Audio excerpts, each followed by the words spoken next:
Welcome to the Atlanta Construction Podcast. This episode is brought to you by our new presenting sponsor, Payzant Building Products. Payzant Building Products owns 7 home hardware locations in the HRM and 1 location in New Brunswick. Each location is equipped with a lumber yard, which can collectively supply any project. Enjoy the episode. All right, welcome back to the Atlanta Construction Podcast. Today we have, very honored to have Lindsay Construction. We have Cory Bell, CEO, and Devin Hartnell, COO. Thanks so much for doing this, guys, and for being here with us. Yeah, thanks for having us. It's great. First order on the agenda. What's your thoughts on the playoffs so far? We're 1 week in.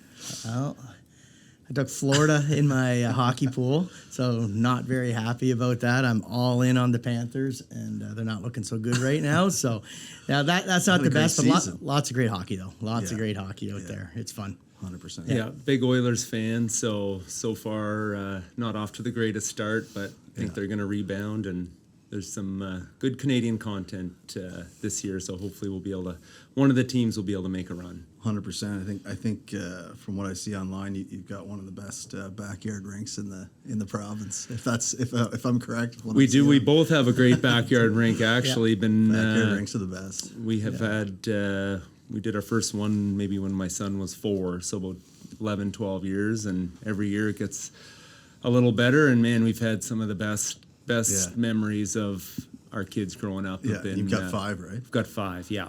Any for you, Cory? I have a couple. Yeah. I have 2, sometimes 4, but I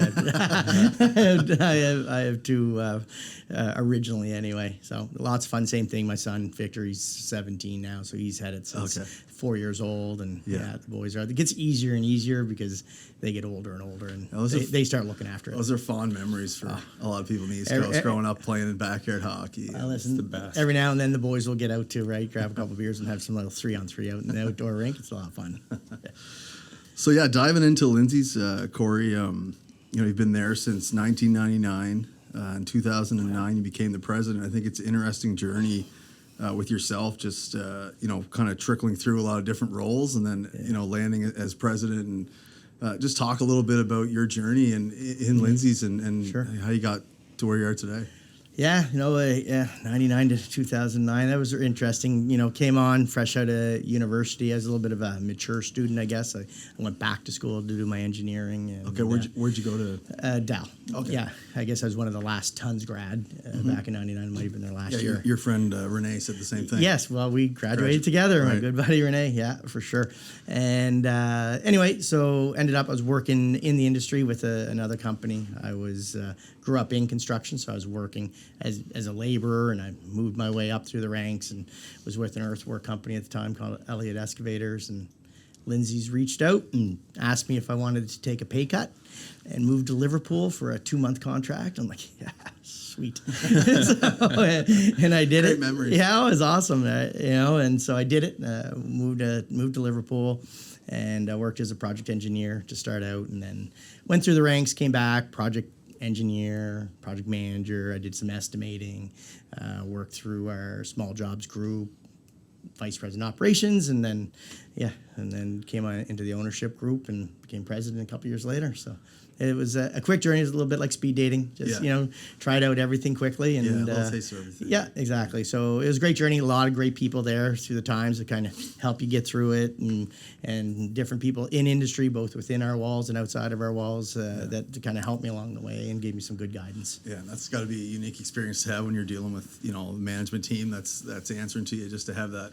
experience of each person's facet in the company. And yeah, it really is. And we had a lot of great experienced people in particular out in the field, our superintendents and such, that have been building their whole lives, and I took a lot of time to spend time with them, learn from them and listen to them, show up to the site with a cup of coffee. It's amazing what you learn by handing someone a cup of coffee. and just a sponge, listening to them and let them tell me what to do. And it really was probably one of the biggest reasons I ended up where I am today. So. Awesome. About yourself, Devin, Bachelor of Engineering from Michigan Technological University and an MBA from SMU. Just tell us a little bit about your journey. And Lindsay, shortly after, I think the gentleman to your right brought you on board. Yes, he likes to brag that he hired me, which he did. I'm from Alberta, born and raised in Saskatchewan, Alberta. Went down to Michigan Tech University. Play hockey there? And played hockey, had a Division I college scholarship. So, wasn't really drawn to the construction industry or engineering in general. Really just went because I had a hockey scholarship to go down to a tech university, and figured I might as well take an engineering degree since that's what they're most known for. So graduated there in 2000 and played hockey again for a couple years after that. And my now wife, I'd met at Michigan Tech. She was doing her master's degree at University of Texas in Austin, and she got an opportunity to come to Dal. She got recruited to come to Dal to do a fellowship and a PhD. And so she called me one day, and we were getting married that summer, and said, "You ever been to Halifax?" It's always a girl that brings them to the East Coast. She's American though. Yeah. Really? She's from the U.S. and she called. She's like, "You ever been to Halifax, Nova Scotia?" And I'm like, "No, I've never been there, but know a bunch of people from the East Coast. Right. Out in Alberta, tons of people out working in the oil industry, yeah, and then 100%. playing hockey all around North America. Lots of teammates from out this way." And I said, "No," I said, "I've never been there, but." We were getting married, and no place really, that we were desperate to go and settle down. So we said, let's head to the East Coast of Canada and try it out for a couple years. And interviewed with Cory and Ben Stockdyke, and Second choice. yeah. To one. Ben, they had to vote on who they were going to hire, and I had veto. Yeah. Cory says so the story goes. Cory voted for me, and Ben voted for somebody else. So we've had Devin agreed to bring us the Burnside Hockey Championship. It was guaranteed. Couple contingencies It in the was in his contract. contract. Yeah, I was smart enough to bring an NHLPA bag into my interview, so we spent more time talking hockey than talking about work. And anyway, similar story to Cory from that point. It was literally my first job out of university. I didn't grow up in the industry, so I started as a project engineer. A little bit in the office, but my first big job was at the QE2 hospital, doing the hospital expansion in the parking garage. Spent 2 years on site there, with the exact same philosophy that Cory talked about, just soaking up knowledge, talking to the field guys, seeing how things go together, understanding all of the different perspectives on how a project gets built, from the field guys, the architects, the engineer, the general contractor, the client, all the different stakeholders. And it was the most invaluable experience that I had, that I was able to carry through as I transitioned into the office, into a project manager and vice president, into ownership. So you realize you're starting to get old when QE2 parking garage is going to get ripped down and get redeveloped, That's right? That's right. And I remember people telling me that when I was a young kid, just starting out, that you'll realize that you're in the industry a long time when buildings you build start getting taken down. So here I am, not getting any younger, that's for sure. It seems to be like, a lot of stories, and when you're thrown into it like that on your first project, it's kind of like, there's a lot you don't know, but it's almost like there's no other way to really understand and learn than to just get thrown to the wolves and away you go. We define it as sink or swim, and really the best experience and the best way to learn is by doing that, but being smart enough to know what you don't know. Yeah. Right, and surround yourself with smart people. Empower them to do what they're good at. Listen. And when you do all of that, you can really get a real well-rounded point of view and be successful in the industry. You mentioned like a sponge yourself, Cory. Like that's really what you have to be, right? Well, absolutely. And that, like when you say know what you don't know, when I came on as president of the company, I was a good builder. I felt like I was a pretty good project manager. Average at best. But I never ran a company, so I knew what I didn't know. I didn't know enough about the finance side of it, the business side of it, and all that. And I really had to put away the project management hat and just kind of put that aside for a while and really jump into that side of things. And really, it helped us grow our company. We're always great builders and and understood, did great projects and everything else around there. But to grow the company, you really need to understand the business And side that's a of skill it. in itself, like to switch gears like that, because you're so immersed in that mental state. It is, and it's a bit humbling because I enjoyed being a project manager. I enjoyed building stuff very tangible. You could look at something and say, Yeah. hey, I built that. And then to come back and say, okay, I need to understand the difference between an income statement and a balance sheet, like literally, and taking it from scratch and learning the importance of your finance partners, your bonding partners, and all that kind of stuff. And it was fun. I enjoy it because I do enjoy learning, but it took a little time, a lot of effort, but and fun along the way, but giving up what was once fun, which was building those buildings. Yeah, 100%. It's like, Devin, you were talking about your experience playing hockey, and I wonder if you could just maybe just touch on what you learned playing a team sport. I know both you guys are big on philanthropy and community stuff, and definitely big on sports. Yeah. You talked about talking hockey. In your interview, it's share that in common. Like what kind of skills do you develop playing hockey at that level of team sport that you're using in the work environment? Oh, 100%. It's still to this day one of the things that I look at in a resume and in a conversation with prospective hires is, doesn't have to be hockey, but something outside of your trade that you have done at a high level. Yeah. Anybody that can put in the effort and the hard work to play hockey at the highest level, or even a high level, anybody that puts a ton of time, doing anything towards something outside of their industry is huge. The hard work and determination, the teamwork, the communication, just the commitment is obviously very transferable. Yeah. You can learn the trade.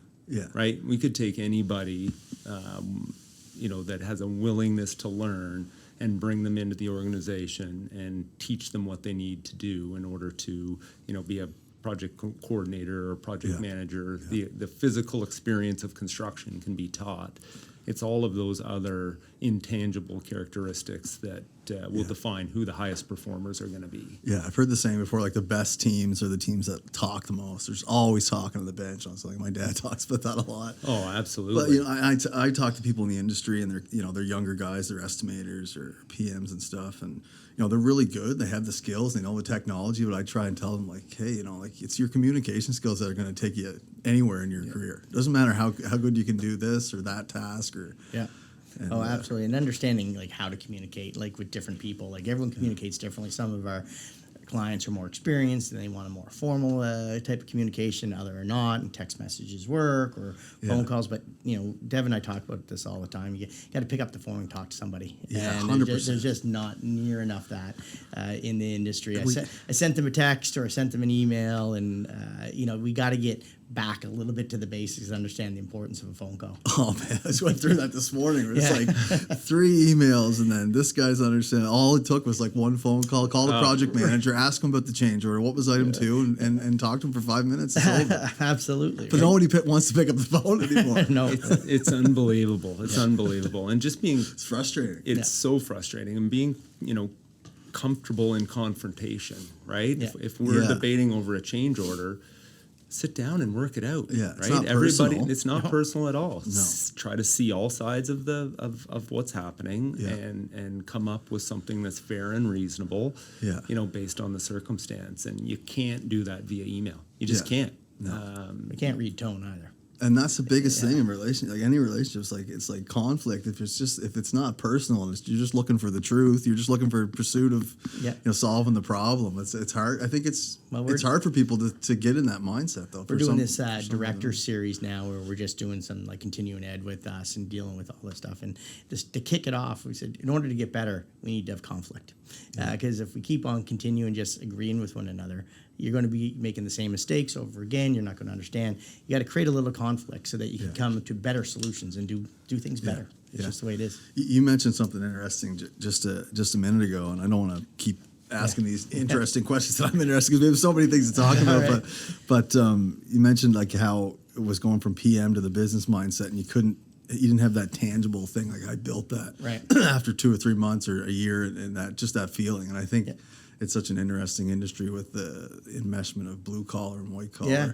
And I think a lot of people maybe who haven't stepped over into that side don't understand how much you miss that when it's all numbers and things, and you can't really look or show someone what you did this year. It's just all in your mind and all in conversations. And often I think of that as, as I do what I do, and I'm fairly busy and trying to grow the company, but a lot of people don't understand really what you're doing, right? Yeah. What you're doing all day, and it is tough. You got to find, and say this all the time as you deal with your staff too. You have to find what success looks like, and it can't be something that's way out there. So as a project manager, success was pretty easy. I built a nice building. I got a happy client. I made a little bit of money.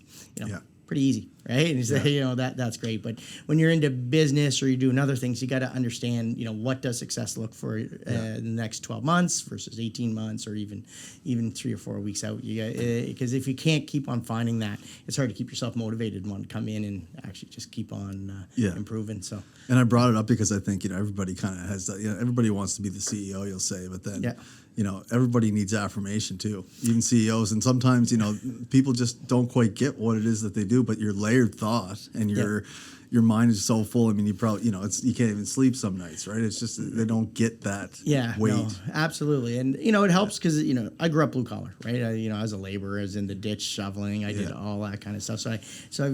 So I've been through it all, and I think it gives me a really good understanding and be able to see it through the lens of all the different individuals, and appreciate that they're not really appreciating what I'm doing every single day because they haven't been there, and it's impossible to kind of figure it out. And and Devin here, he's great. You give me affirmation. Daily affirmation. I feel like he comes in.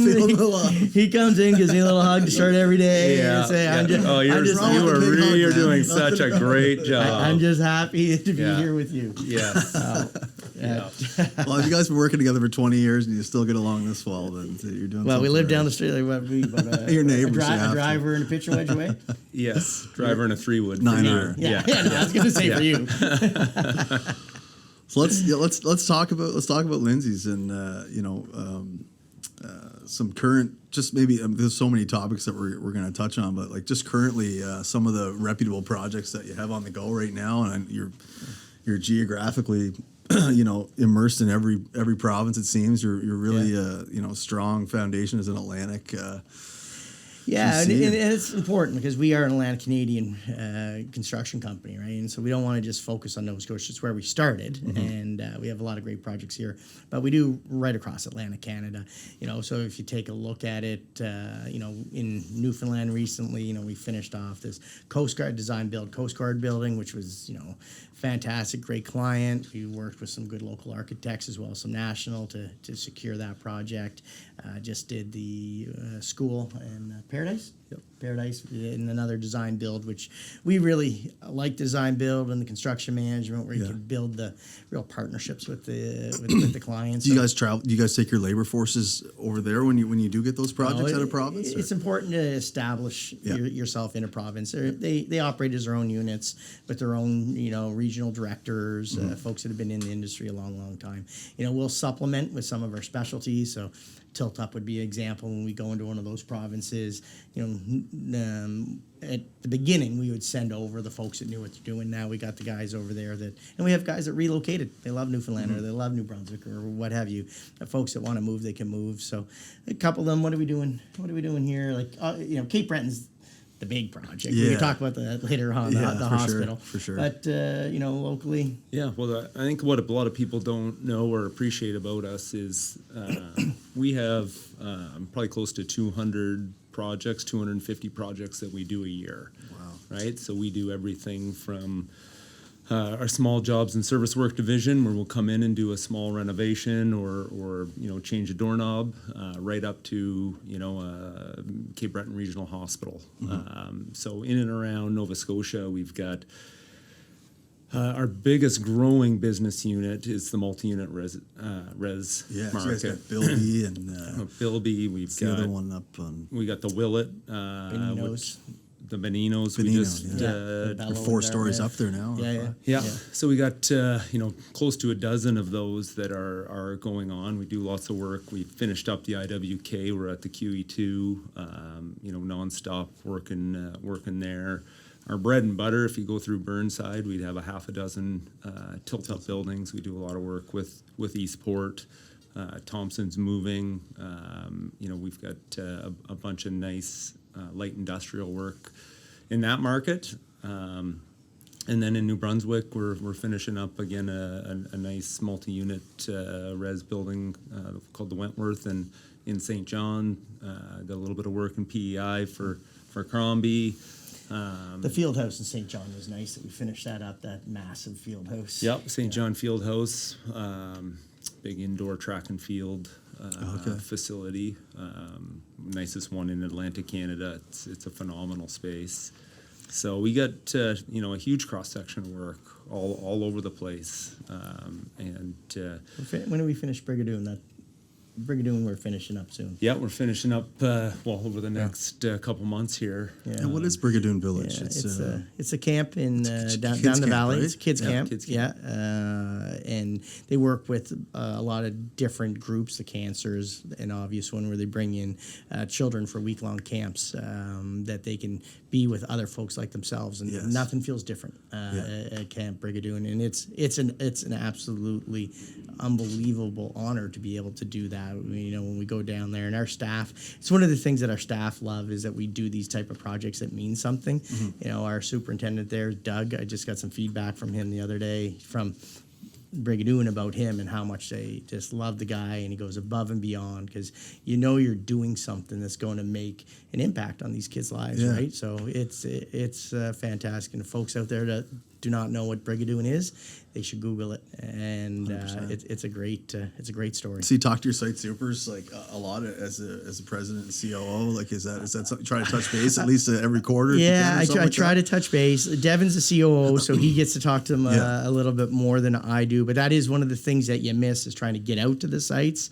We try to do we're a social company. The last couple of years has been tough, but we try to get as many people out to do as much again through company barbecues, family barbecues, doing things, a lot of things we do for fundraisers. The Cans De-icers coming. We'll take over 100 people to that. Just that's this weekend, right? Yeah, it's this Friday weekend. night. Yeah, Friday 13th.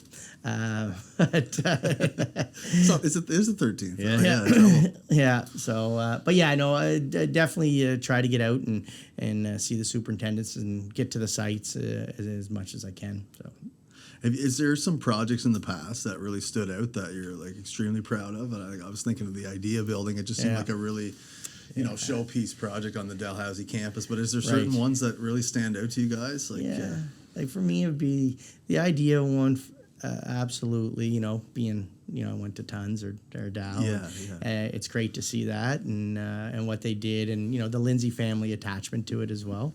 The Discovery Center, a few years back, that was pretty proud of that one. It was a tough, challenging project, but just what the Discovery Center does for Halifax and the importance of having places like that in Halifax to make it a better city and a better region. So I'd say those two. Halifax Hospice, thanks so much. Halifax Hospice, not as big and sexy, but how important it is to have that facility, first one in HRM. So being able to do those. They're unique projects, right? And it's not just about like how well did the project go. It's about what does the building mean to the community. And we target that. Our staff love it. They love being part of it. It's it's one of the reasons staff love coming to us because they know we do those type of projects. We give back, and the projects give back to them, and they have opportunity to be part of it in any way. Yeah, I think one of the ones that stands out for me is the NICU PICU at the IWK. Oh, yes. Having 5 kids and had twin, one of them that was in there for a short while, just as a precaution. It's when you go and tour that place upon completion, you realize how special it is and how lucky we are to have a facility like that in Nova Scotia. It's world class. It really is world class. It is world class. And that Nicky Picky, that was all renovation? Was there an addition part to that as well? It was all Small reno. addition? Yeah, just all renovation. That's right behind the early labor assessment unit. Right? And as being a guy that was on the fundraising board at the time, all fundraising dollars. You're the chair currently, right? No, Or I you were? moved off the IWK. I'm the Make-A-Wish is the one that I'm coming in chair. But yeah, the foundation board, like that was all private sector money, like over 50 million. Fantastic what they did. Yeah, it's great. Yeah.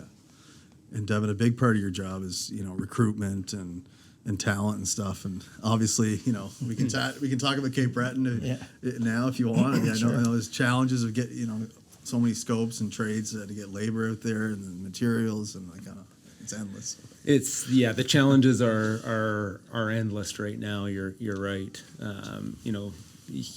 The human capital is the biggest thing right now. Skilled labor, would you say? Skilled labor, at all levels. Again, through all of our trade contractors, we self-perform a lot of work. So finding, skilled carpenters, laborers, right through the office. Project managers be one of the hottest commodities in Atlantic Canada right now. Mm-hmm. And when we have an aggressive growth plan like we've gone through and continue to go through, you're constantly looking for good people. So we spend an exorbitant amount of time, finding good talent, finding ways to attract and keep the talent that we have. Yeah. And an ongoing cycle, right? It really is. It really is. And then layer in COVID, layer in all of the challenges in the market right now. Yeah. Geographically, it's very different. You talk about Cape Breton, billions and billions of dollars in investment in Cape Breton with a very limited labor pool, challenge to find anybody. It's just, these are our challenges we deal with every single day. Yeah. A bunch of the other challenges with supply chain. Again, through COVID, you really start to realize how globally interconnected we are. Yeah. Right. And every industry is just like that now, right? at this day and age. Yeah, it's unbelievable. Just when you think you have something figured out, another curveball comes at you as far as supply chain challenges, and so your teams have to be smart, they have to be sharp, they have to be planning and contingency planning and monitoring and adjusting, and it's it's tough to do. Prices are going through the roof. Yeah. If you can even get something, so it's much uncertainty, right? You're managing risk, and there's just a level of uncertainty that's higher than. It's off the charts. Yeah, it's off the charts, and it's tough conversations that you need to have, both internally and with clients and other stakeholders, it is something we talked earlier about communication, and it's impossible to oversimplify, but. Man, there's never been a time where communication has been as important and critical as it is right now, because the best laid plans right now are changing every day, and you think you've done everything right, and all of a sudden you get a phone call or an email that the structural steel that was set to deliver next week is now 8 weeks away. Yeah. 1 foot in order, 1 foot in chaos. Yeah, exactly. So, it's why we hire great people, right? And they're paid to deal with that stuff, and we have great systems and policies and procedures to mitigate that risk the best that we can. We've got great ability at the size and scale of who we are to be able to do everything possible that we can to mitigate a lot of these things, but every day is just, you never know what you're walking into. You just never know. Right? You never know. So you talked a lot about growth. Obviously, Lindsay is one of those companies that's just grown extremely, grown a lot over the past, say, 10 years. Yeah. And, just managing that between, the CEO and the COO together.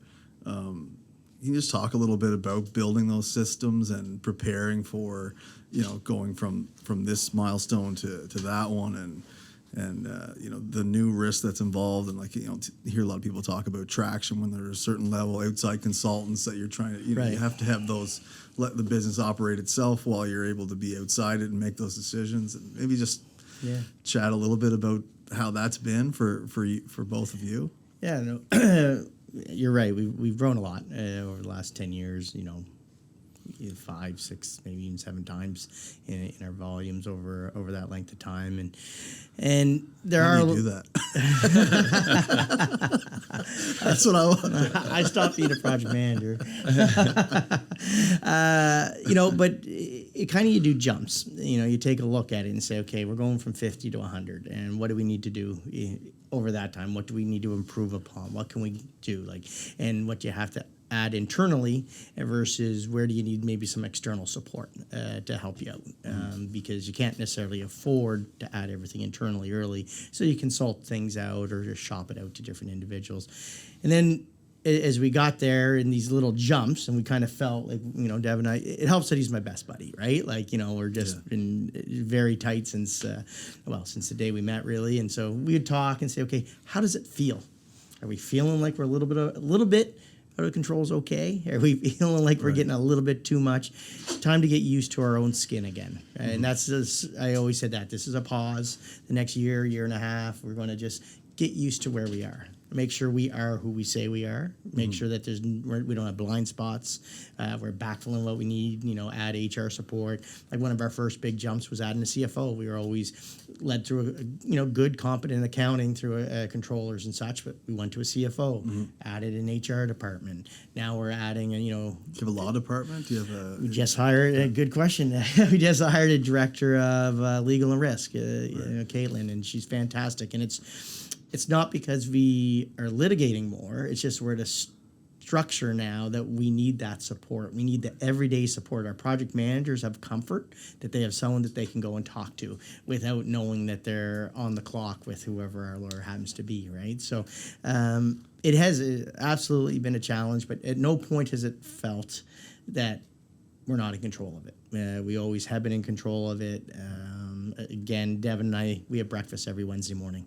And so we sit down. He talks about what are the challenges in the operational side of things, and I'm talking about the challenges that we might have either on building the business development or the finance side or dealing with our partners, or what our limitations are, and understanding what you can and can't do, and and pushing the limits. So we're not afraid to push limits, and look at some of our strongest sectors right now. Healthcare is a perfect example. Years ago, we sat back and saw what was coming, and see we were deficient. We didn't necessarily have the resume to do healthcare. We had a few people that had some experience with it. So, we go out, we find the projects, a smaller, maybe you get into the $7, $8, $9, $10 million projects, do those well, make sure you do them well, then build that up to the 20 million and keep on growing. So you're not just jumping it. We're not, at the gate we at never something swing for, I always use my baseball analogy. We don't swing for the fences. We bat singles all day long.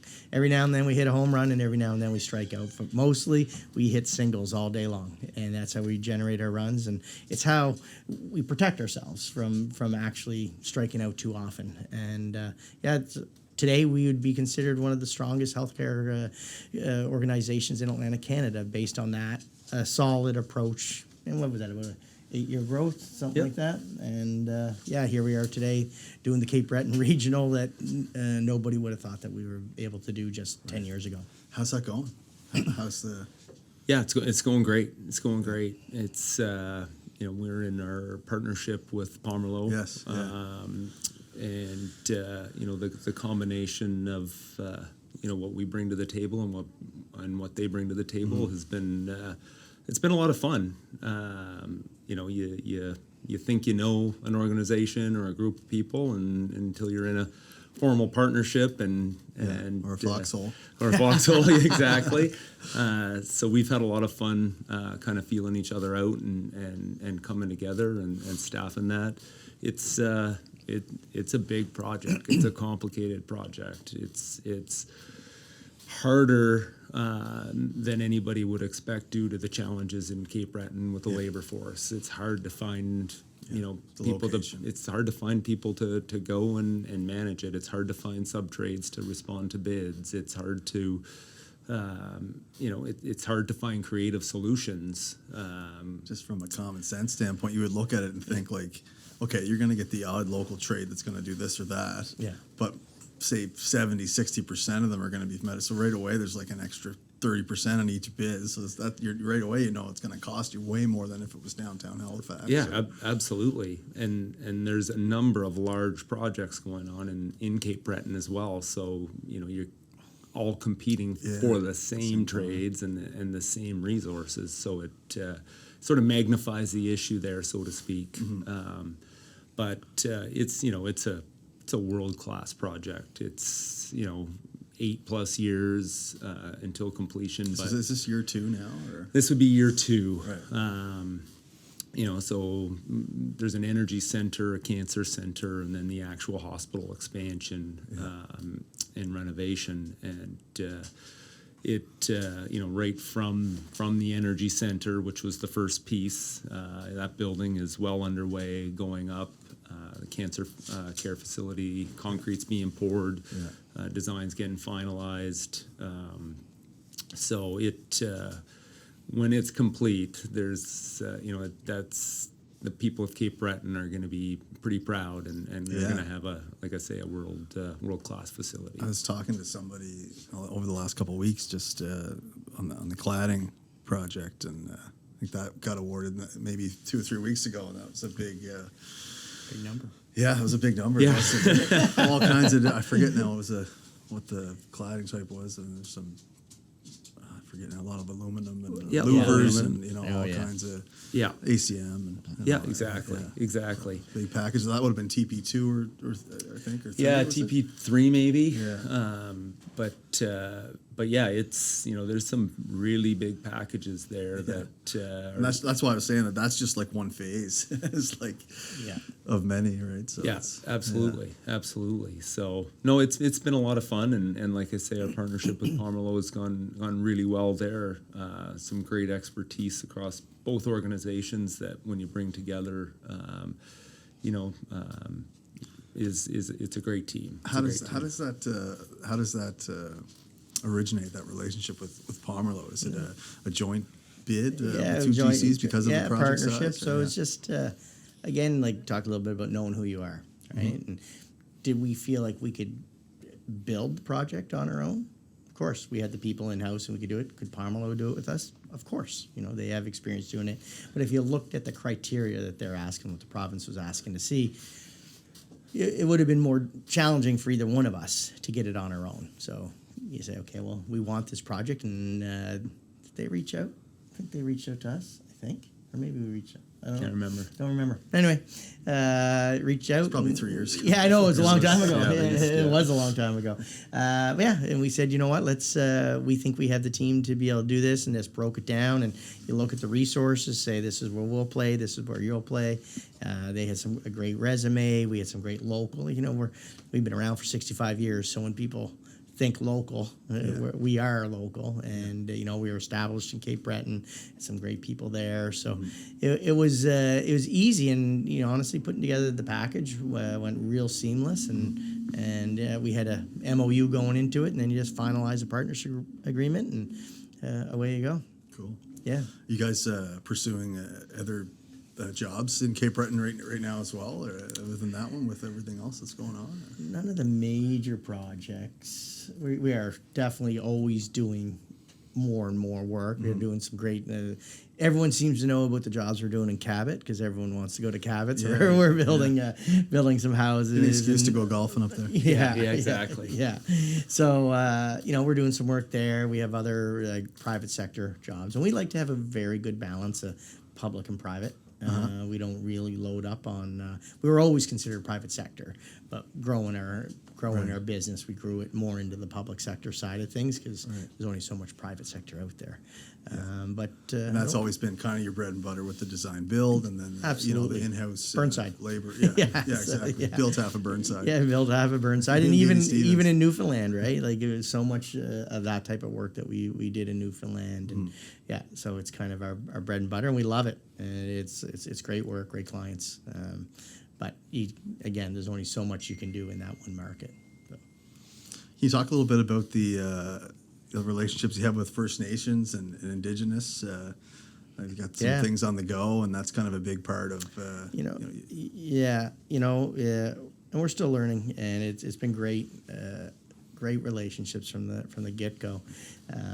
We see the importance to establish true partnerships with some of the communities out there. We have Millbrook. We have a partnership agreement with them. We're doing some stuff up in Natsavit, up in Goose Bay, and then Ascazoni, member to Pictou Landing, and I'm missing some, but when we come in and we work with the communities, we talk about how we can do this as a partnership. How do we ensure that you're getting the benefit of there are folks in your community that want to work on the project, want to be mentored, want to go through apprenticeship, want to do all these things.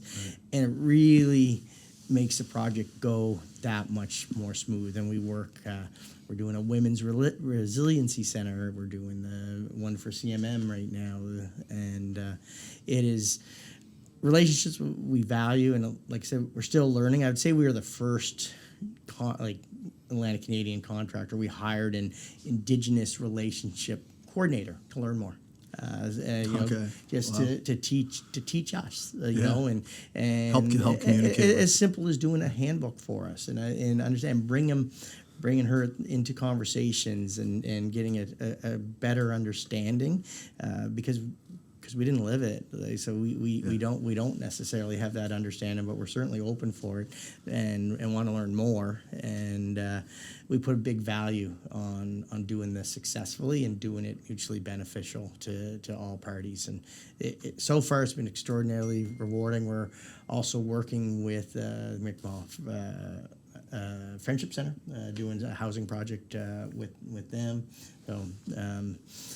I could go on and on. I don't know if I'm missing anything, Devin, in there. No, you're spot on. It's they're mutually beneficial relationships, right? We talk about, we've talked today about challenges with labor and finding people, and the Indigenous communities, one of the untapped labor pools out there right now too, right? So if we can work with them, bring people into the trades, put them through apprenticeship programs. It's it's a win-win for both sides. Our goal is always to bring people on, help train and mentor, and then have them either stay with us and continue to work on anything that we do, or even better, go back into their community and start a small business, right? Start a roofing company, a siding company, and go back and hire a couple more people, and it's pretty powerful, working through that together with our partners. Yeah, it reminds me of, and I know Cory, you were on the board and chair of Habitat for Humanity, so it's kind of got us there too. And I've been on it's probably like 8 or 9 years ago now, but went on a trip to Mexico to help build, lay and brick with the community, and just that experience of kind of old school, building with the community and with your hands and just being part of something, but it's much more than just the building. It feels like that's what. 100%. You truly build that relationship when you're doing it together. And you mentioned Habitat. We built a couple houses for Habitat, with other folks that sponsored it. But our staff, to go in and our office staff going in and doing carpenter work or painting or hanging drywall or what have you, and it was such a great. It's more than team building. People like cliche team building, but it's really a sense of appreciation and impactness when you see what you're doing, right? And it's great. It's great stuff. Like when we work with Indigenous communities, we do basically mini job fairs kind of thing, trade fairs, go in, see who's interested in what. When we did Pack and Keg, we had a young lady that stayed with us. We brought her on, trained her, and she stayed with Lindsay's, and it's great. Changes take generations, and we're committed to make sure that the next generation certainly does better than ours. Well, especially for an industry that's it's becoming more and more diversified, right? And just to see different people from different backgrounds. Like, Yeah. love to learn about new cultures, and then Yeah. to see people come together that are such vastly different backgrounds and for a common goal. Like it's Absolutely, and we're just at the tip of the iceberg with what we want to do, and with a number of underrepresented groups, right? African Nova Scotians, women in construction. Right. There's so much as an industry that that we can and should be doing, and we want to be leaders in doing that, and feel like we do a good job of that, but always want to and could and should be doing more. That kind of leads into Cory, obviously, and anyone who knows you would know that you have a huge heart for philanthropy and community engagement and stuff. And just reading off a few of the things that you've done in the past, and past chair of CANS and longtime board member of IWK Foundation, incoming chair of Make-A-Wish, and as well as Halifax Partnership, chair of the Halifax Partnership Committee, responsible for the new 5-year growth strategy for HRM. So you still have that drive to give back, and then to all the community and philanthropy stuff that you're involved in. Just tell us a little bit about like what that does for you. And well, it does a lot for me, and I'm fortunate, to be part of Lindsay's and get onto an organization that folks like Devin and others were like-minded with myself, and seeing the importance of giving back. Like, we're fortunate, we do well. The company has done well over the last little while, and we have a responsibility to give back to our industry, give back to the community, give back to the growth, the social growth, all of those things. And so, you look at our industry I got on the CANS board early, went up to chair, stuck around for a long time. And, I think we made some great change in there, and looking at things like procurement and other things, that social procurement, and how to make sure that it's a little bit more on a competitive side of things, and all of that kind of stuff has been very good. Then on the philanthropic side of things, always been involved with the IWK from the Great Big Dig when I used to chair that, then moved on to the board. A lot of fun, easy organization to want to be part of. It's a privilege to be able to do that, and the stories that you hear and you learn, and being there when they open the new NICU and PICU, and seeing all that it really is what you get back is just, you can't even put it in words. It just feels so good. And coming in and coming chair Make-A-Wish, well, again, Make-A-Wish, young kids, you just want to do stuff for them. I had my own fundraiser that I co-founded with a friend, Chris Nolan, and a bunch of other guys, called Trailblazers for Cancer. Again, nice family event. Go out there and just a good day. And then recently, more in the community. Like, I love Halifax, I love Nova Scotia, Atlantic Canada, and I want to grow it. And so I feel that I have a responsibility to be part of that. So joined the Halifax Partnership Board, watched it grow, working with the newish CEO, Wendy Luther, who has passion, having the opportunity to work with our mayor a little bit closer, our CAO a little closer, and getting the appreciation of what they're doing, our premier a little closer.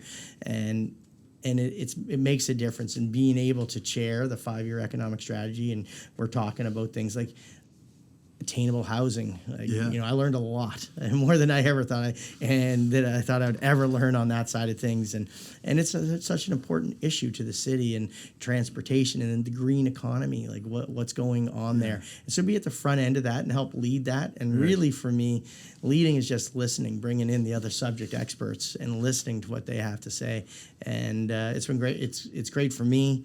It takes a lot of time. There's no question about that. So again, fortunate that Devin and others see value in. But there's a lot of connections too with your goals with Lindsay's as well, like with the sustainability and net zero. Absolutely. Construction lead. It is. It's definitely tied in. It's tied into the company's passions are very similar to mine and Devin's passions for obvious reasons, and fortunately, our community seems to be entwined into those same passions. So we're able to bring that across and do a little bit of leading that way. Yeah. A healthy, growing, vibrant Atlantic Canada is good for everybody. Yeah. 100%. Right. Yeah. So, so it's Cory does a lot in relation to all those things, and he's constantly out in front, constantly pushing our organization and us as people to do good things like that. And I know that we're fortunate to have leadership like Cory's. The city and the province should be thankful as well for guys like Cory, and there's many others out there as well that put the time and effort and money into this province, because it's a great place.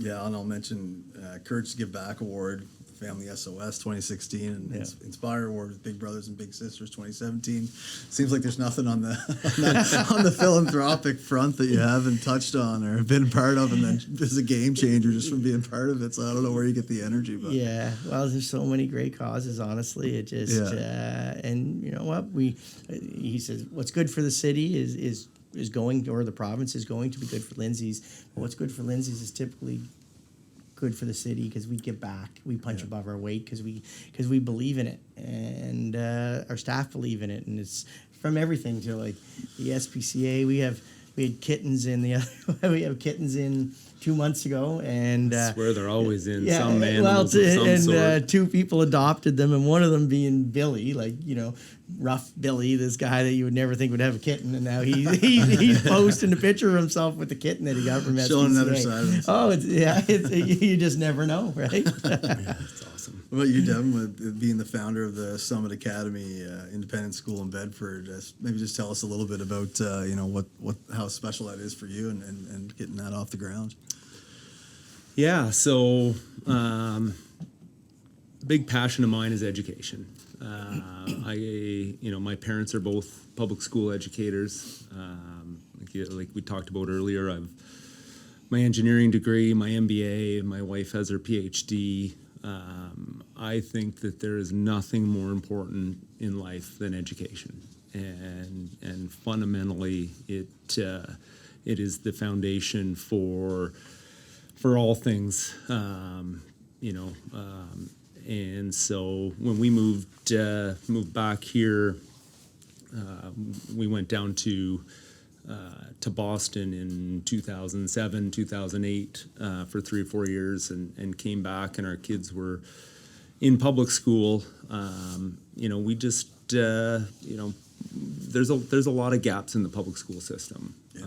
There's a lot of fantastic people, and there's great teachers, but the system is broken in so many ways. And my wife and I, my business partner Rob O'Brien, friend of mine, it started with him and I just talking about the challenges, the challenges our kids have in public school. We looked at a number of the private schools. Again, there's a lot of great private schools around this city as well.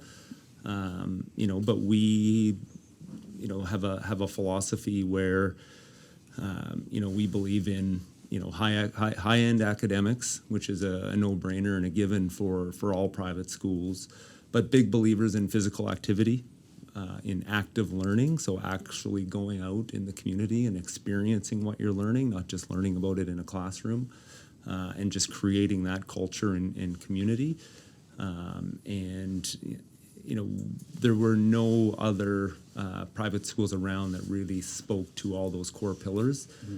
And anybody that knows me and my self-diagnosed OCD, I can't sit and complain about something and not do something about it. And a lot of people say, how the heck would you ever think of starting a private school? And like I say, it just started with Rob and I over coffee and beers, and same time, coffee and beers. Yeah, exactly. Coffee after. Yeah. Next morning. And the idea just built upon itself, and talking to a lot of people that had similar thoughts and concepts, and so we launched it 5 years ago in Bedford, called Summit Academy of Active Learning. Started with 30 kids in the school, and it's junior primary to grade 9. And right now we have a vibrant community of probably close to 175 plus students. Relatively full classrooms right from junior primary to grade 9, and looking to build and move into a new state-of-the-art facility here in the coming years. So it's fun. It's really cool. Whenever I have a real tough day at work, or just feel mentally just spent, if I can go over to that school for a half an hour at the end of the day or a start of the day and see those kids and what they're doing and just draw on that energy, it just fills my bucket right back up and gets you ready to go back to the grind of our business, right? That it is, right? That it is. It's a grind. That's amazing. Thanks for sharing that with us, Devin. That's really something. And congrats on getting that off the ground. Thank you. 5 years in. Maybe that's a good segue just into a little bit about Lindsay's and training and youth. And you guys are big with your relationship with NSCC and your youth internships and stuff like that. Maybe just talk a little bit about what that means. And obviously, you're always wanting to get a flow of younger guys coming up. And Yeah, we do a few different guys things. and girls, sorry. Yes, absolutely. Back a while ago when I was at CANS, the CANS did a kind of a joint partnership with Department of Advanced Education, Labor and Advanced Education, NSCC, apprenticeship, and CANS, and created a program called Building Futures for Youth, and it was around bringing students in grade 10, 11, or 12 and introducing them to the construction industry.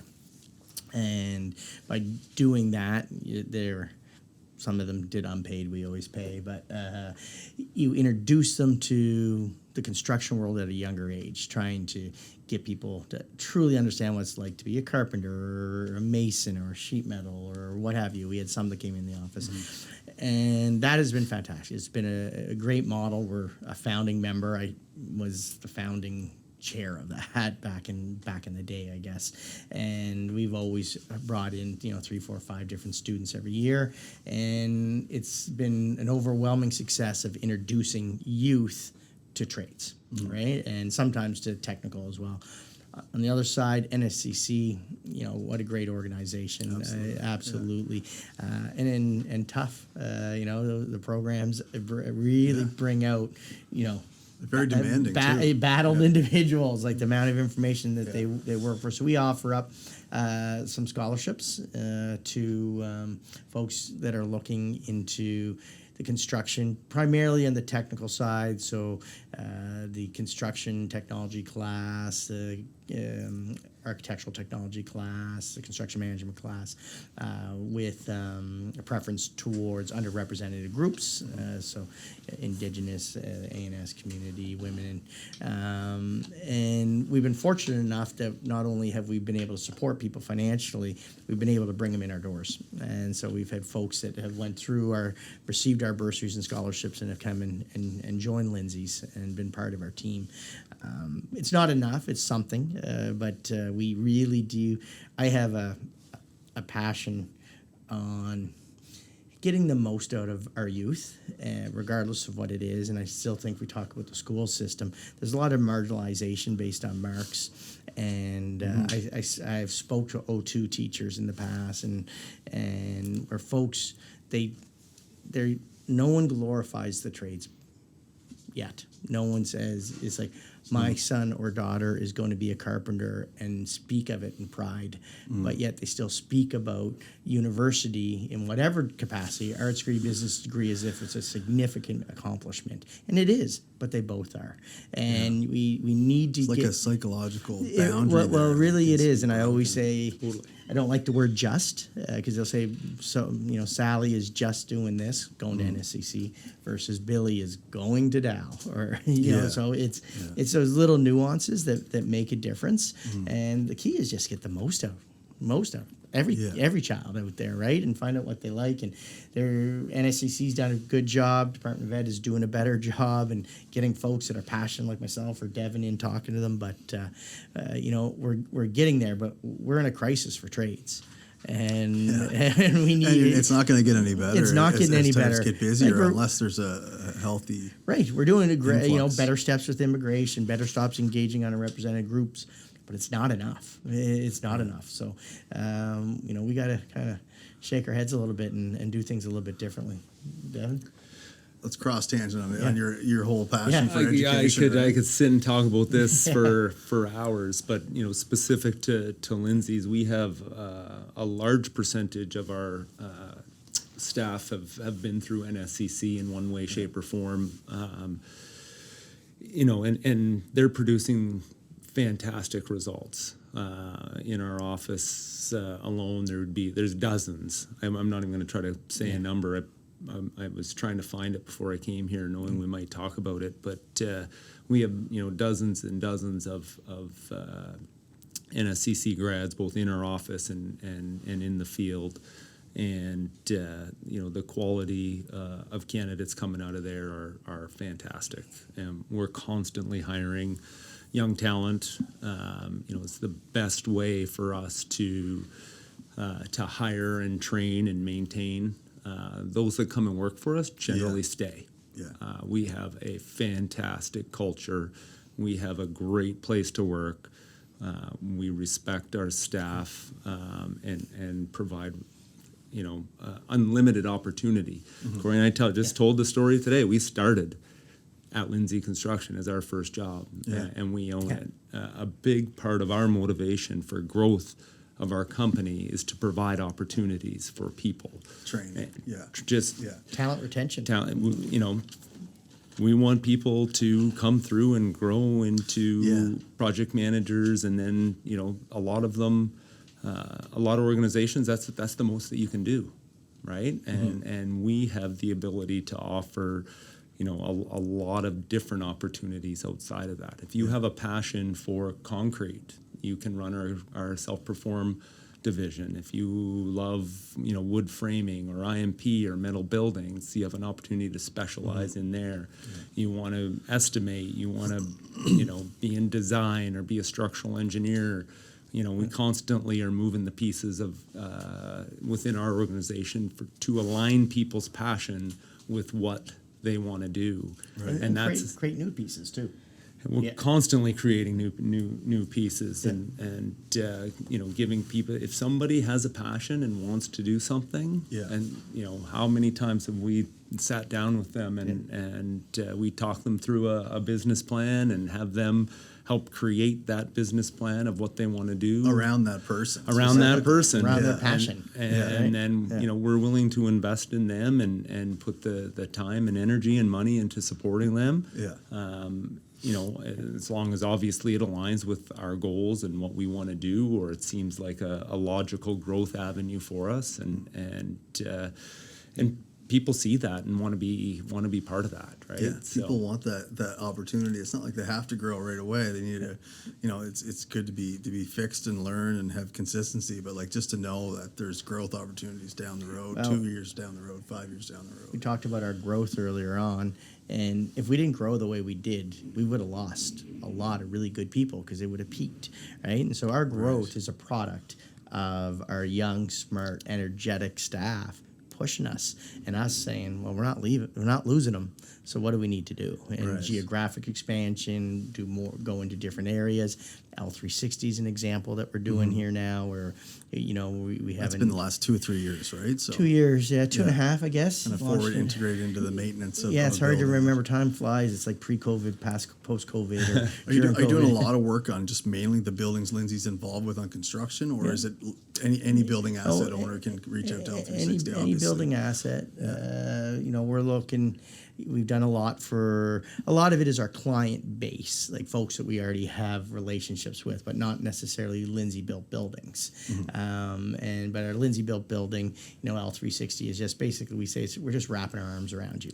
And you buy a car and it comes with a warranty for a reason. Well, most construction warranties are a year, right? Where this is a program that allows you to stay connected and maintain the buildings. The clients have loved it thus far. They love the attention, and the toughest thing to do is when you're building a building is keeping your project managers engaged for the last 1%.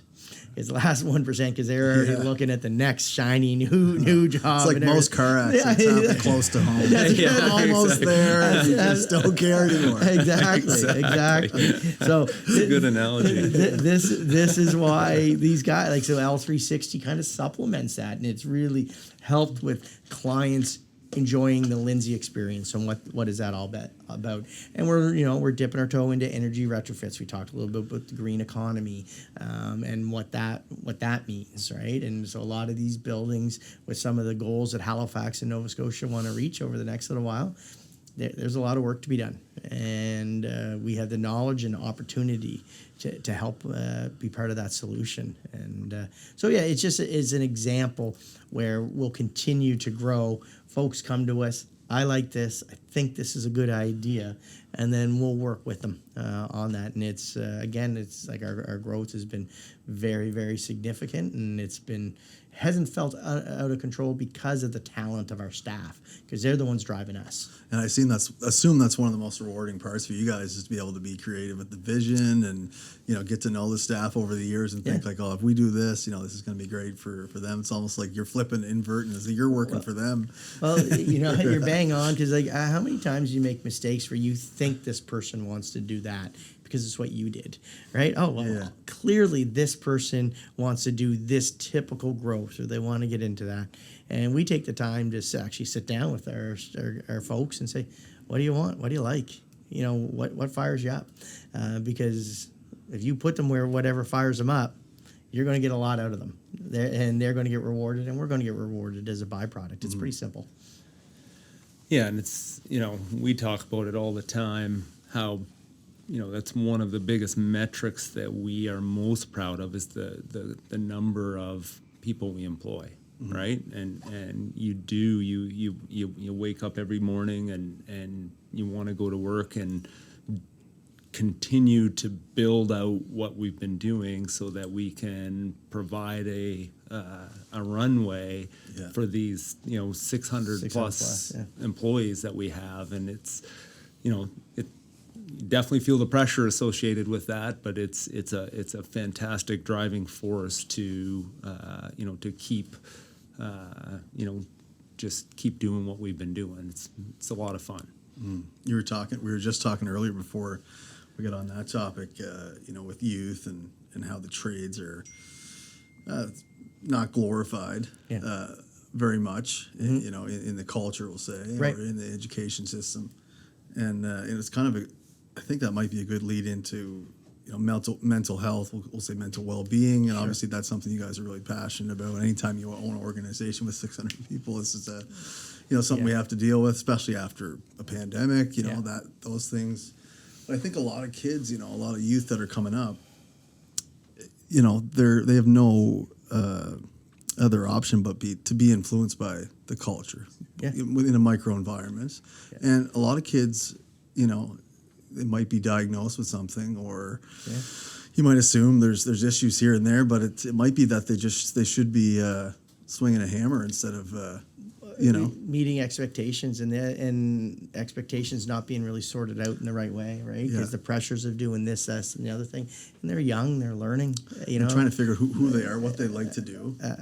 Absolutely, that's a great comment, what you just said there, and I'll probably steal that from you, because no, but it's true, because our youth, especially in today's world, there's so much opportunity to do different things, and 17, 18 years old, it's young. It's young to figure that out, but to create opportunity and not pigeonhole folks, and not to be a disappointment if you do this or that or the other thing. And a lot of people, a couple of kids I coach hockey, a couple of kids I coach hockey with, and they're like, I want to go to NSCC because I want to swing a hammer. It's what I want to do, right? And they get it and goes, I just like it.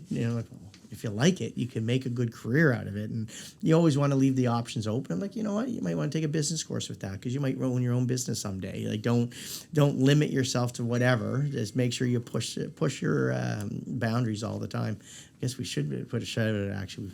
about Dow too. Like in all engineering schools, we didn't talk about them, Yeah, but they're 100%. fantastic. Yeah. we do. We have more graduates out of tons. Devin's a grad from SMU as well. So the greatest thing about Halifax is all the education. Exactly. But we focus on NACC because it is more the lifeblood to our company, right? But on the well-being, the mental health side of things, it's, the last 2 years has been tough. And we notice it, when we have over 120 people in our office in Dartmouth, plus staff in the other 5 locations that we have. And you see it, and you see the wear and tear that people have had and scared to talk. And it shows in your body. It does, and you have to address it. We talk about things like, if you're having a 15-minute meeting, go for a walk. A nice day out, you and your colleague go for a walk and talk about whatever a little walk and talk, little things. We did on Bell's Let's Talk. We did a Zoom call. We had 120 people come online. All of our staff, like our office staff, came online, and I led it, and just talked a little bit about mental health. I'd say what I do. Like, listen, I struggle at times. Everyone does, and just normalize it. And then next thing you know, like there's 3-4 different people telling stories, sharing stories. And that day then everyone went out for a walk. It was a beautiful day, and everyone went out for like a half-hour walk. And that there from our staff, like it was more impactful than bonus day. It really was. Like the appreciation and understanding how much people need it. And people need it today more than ever, right through the spectrum, to the most senior people, right down to our youth. And so we talk about it a lot, and we do what we say, and we are going to be there to support and lead our organization through this, and make sure, because the next decade, the ramifications of this pandemic, we're in it. And we got to keep our eyes open. So we're just starting to see the tip of it now. Yeah, absolutely. Well, and our industry is supposedly known for being rough and tough, and don't talk about our feelings and this, that, and the other thing, and that's the way of the dinosaur now, right? Like you just can't run an organization like that. You have to be in tune with the way people are feeling and create the right environment for them. And, again, it's a win-win, right? People feel good. They enjoy coming to work. They're going to do a good job for you. And it's going to show with the results of how a company performs, right? It's not this super magic formula that's complex to figure out, but it's a mind shift, and it has been for us, right? We've seen it all and been through it all, been through a lot over the last 20 years, and it's very different managing staff and people today than it was 20 years ago. Yeah, and like you said, in an industry where it's fast paced. And these projects you're working on, like the 2 pillars is always going to be time and money, right? It's budget and schedule. Totally. So the pressure's always going to be there, but I think just to see companies, pay attention to that and give that comfort level to be able to talk. If you need to talk, we were running a business. Yeah, we need to do 100 different things, but we care about your well-being because if you're not well, then nobody wins. Right? Absolutely. We talk, and Cory's the head person that speaks about it, is showing vulnerability. Yeah. Right. Like we all have hard times. We all go through tough times. We're all not 100% mentally strong every day. Yeah. And that's okay. That's okay. And there's always somebody to talk to. There's a support network.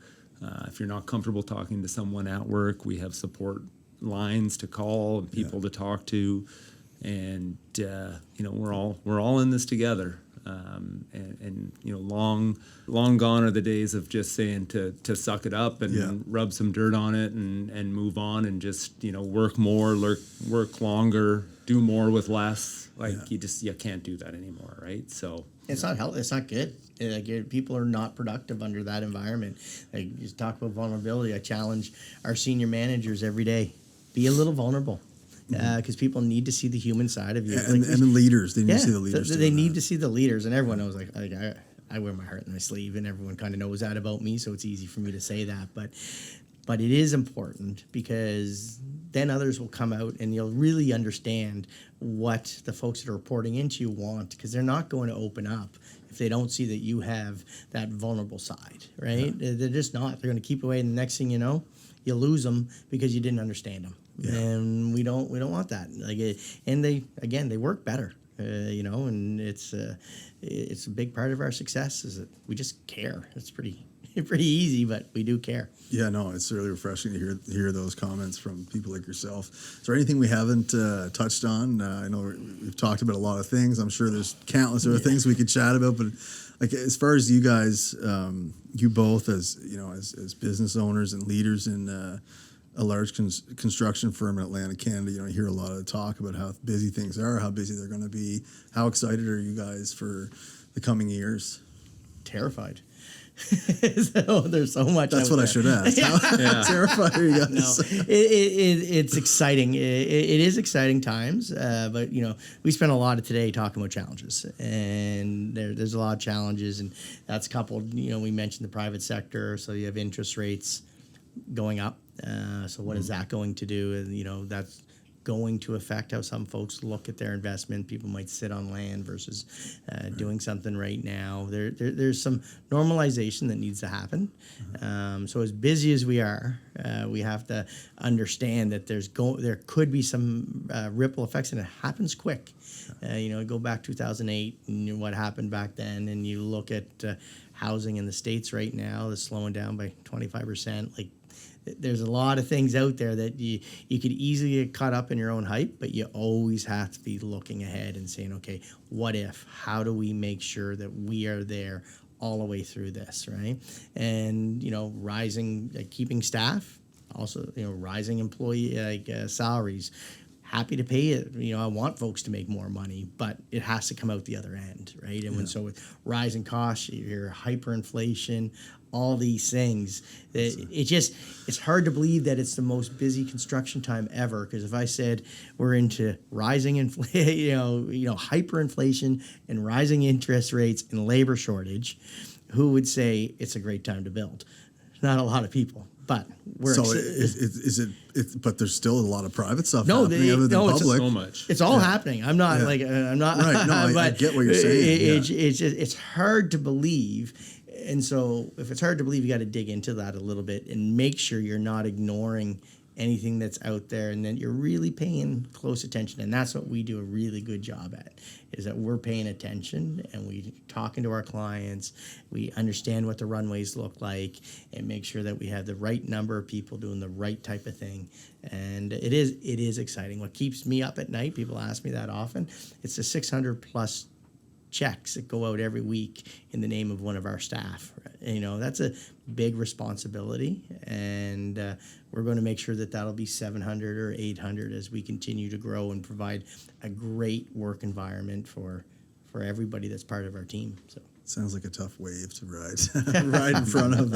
Any final thoughts yourself, Devin? It's been great. It's been a great conversation, and we're really blessed. We've got a lot of good things happening in our organization, and lots happening here in Halifax and in Nova Scotia and Atlantic Canada, I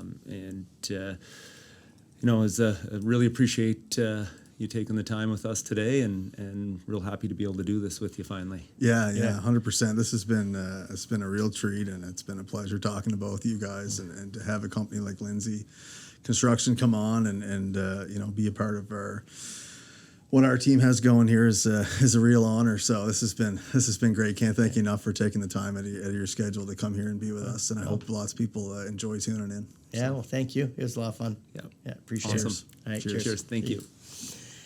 Thanks for tuning in to this episode of Atlantic Construction Podcast.